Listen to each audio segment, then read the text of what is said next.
6 manifestations de l'hérésie attentiste à notre époque. Sixièmement et dernièrement, la dernière manifestation du laxisme caractérisant notre époque est de ne pas taxer de mécréant le dirigeant qui délaisse la charia et juge d'après un système de loi confectionné par les hommes, alors qu'il y a un consensus établi sur sa mécréance. Quiconque délaisse le jugement de la révélation et suit un autre système que celui proposé par Allah devient un idolâtre qui donne des associés à Allah et un mécréant. Le Très-Haut dit « وَمَنْ لَمْ يَحْكُمْ بِمَا أَنزَلَ اللَّهُ فَأُولَٰئِكَ هُمُ الْكَافِرُونَ » Et ceux qui ne jugent pas d'après ce qu'Allah a fait descendre sont eux les mécréants. Ibn Kathir dit « Aura mécru quiconque délaisse la législation précise, descendue sur Mohammed, le sceau des prophètes, à lui les éloges et le salut, et qui se tourne vers le jugement d'une autre législation abrogée. Qu'en est-il donc de celui qui juge d'après le yasir et le fait prévaloir sur la charia? Celui qui agit de la sorte mécroit selon le consensus des musulmans. Voir ses propos dans Al-Bidaya wa Nihaya, volume 13 à la page 119. Yasir, il fait ici allusion au livre qui a été produit par Gengis Khan et ses descendants parmi les Tatars. Donc un livre qui regroupait des éléments du Coran certes, mais aussi de la Bible, de la Torah et des coutumes locales. Donc celui qui se tourne vers une législation abrogée pour juger est un mécréant. Qu'en est-il donc de celui qui juge d'après un livre qui ne se contente pas d'une législation abrogée, mais qui est un melting pot de législation, et également fruit de la réflexion de l'homme? Nul doute sur sa mécréance. Mohammed ibn Ibrahim dit « Il relève de la mécréance majeure très évidente de substituer les maudits articles de loi dites positives à ce que l'esprit digne de confiance, c'est-à-dire Gabriel, a fait descendre sur le cœur de Mohammed, à lui les éloges et le salut, afin qu'il soit parmi les avertisseurs, dans une langue arabe bien claire. Donc cela relève de la mécréance, et ce, en raison de la parole d'Allah puissant et majestueux. فَإِن تَنَازَعْتُمْ فِي شَيْءٍ فَرُدُّوهُ إِلَى اللَّهِ وَالرَّسُولِ إِن كُنتُمْ تُؤْمِنُونَ بِاللَّهِ وَالْيَوْمِ الْآخِرِ ذَلِكَ خَيْرٌ وَأَحْسَنُ تَأْوِيلًا. Si vous vous querellez à propos d'une chose, renvoyez-la à Allah et son messager. Si toutefois vous croyez en Allah et au jour dernier, ce sera mieux et de bien meilleure interprétation.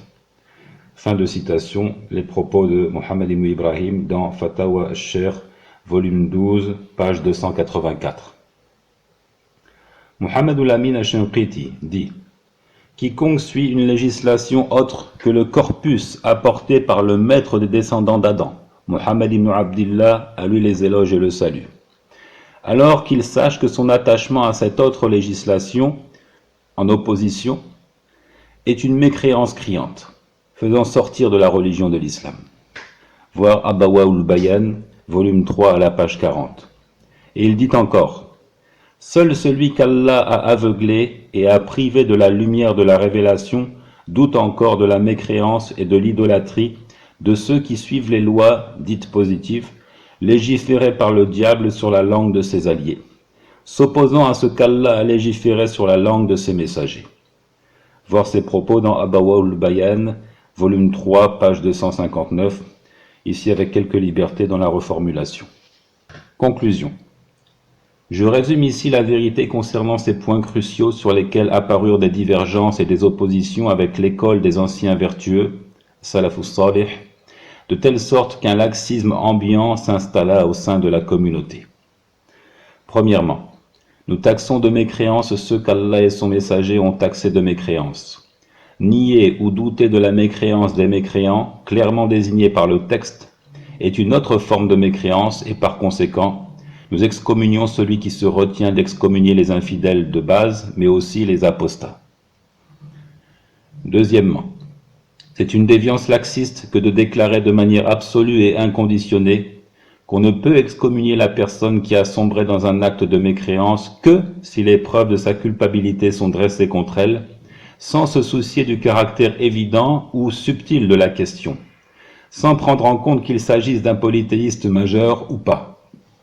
Nous déclarons la mécréance de celui qui produit un annulatif de l'islam au caractère évident, et la retenue ne concerne que les cas les plus complexes pour lesquels on peut supposer que l'argument soit resté caché sans jamais parvenir à la personne concernée.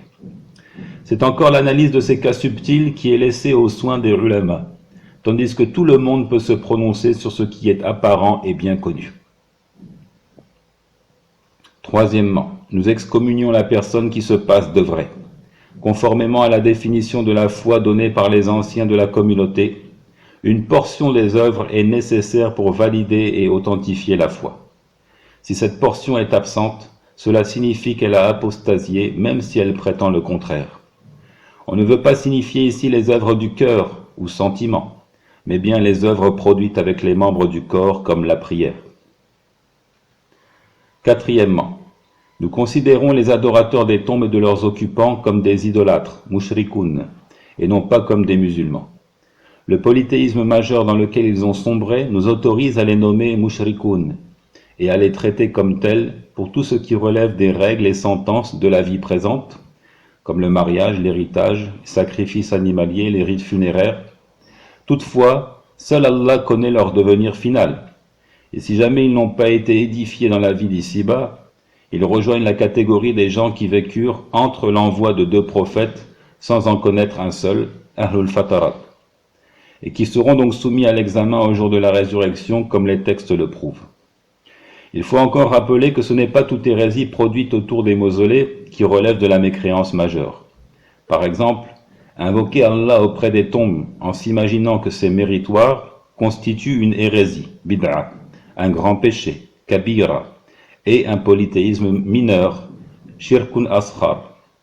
Si l'on retient la définition du polythéisme mineur comme étant tout ce qui conduit et ouvre la voie au polythéisme majeur. Donc sans toutefois faire sortir de l'islam ici. Celui qui invoque, qui ça? Allah. Il invoque Allah et non pas un autre, auprès des tombeaux, s'imaginant que c'est un bon moyen d'être exaucé. Celui-là a sombré dans l'hérésie, dans le polythéisme mineur, mais pas majeur. Tandis que l'imploration des morts, en considérant qu'ils sont les intermédiaires et les intercesseurs rapprochant d'Allah, constitue la religion des polythéistes arabes, de l'anté-islam, et relève de la mécréance majeure, extirpant du cercle de la foi. Cinquièmement, quiconque abandonne la prière sans excuse valable, comme l'oubli, le sommeil et autres, jusqu'à l'écoulement de son heure prescrite, devient mécréant d'une mécréance majeure qui fait sortir de l'islam, et ce n'est pas une condition qu'il renie son caractère obligatoire, car ce reniement constitue une mécréance à lui seul. Car ce reniement constitue une mécréance en toutes circonstances, que la personne prie ou pas. Sixièmement, juger d'après une autre loi que celle d'Allah est de la mécréance majeure, sauf dans le cas où la charia est appliquée et que le juge s'en écarte brièvement et occasionnellement en suivant sa passion, car dans ce cas, on parle d'une mécréance mineure.